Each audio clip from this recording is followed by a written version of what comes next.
Hey guys, in this video, I will show you how to open Binance Demo Trading in the mobile app. Alright, so let's begin with the video.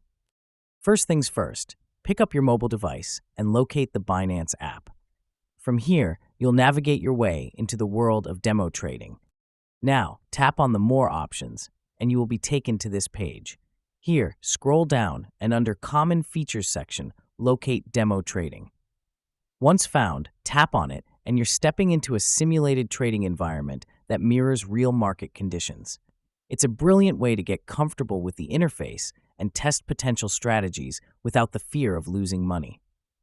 Sometimes, navigating to demo trading for the first time may prompt an activation. Usually, you'll just need to tap once to confirm that you're ready to start.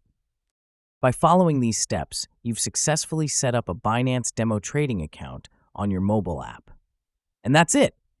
So that is how you can open Binance Demo Trading in the mobile app. So that's all for this video. Thanks.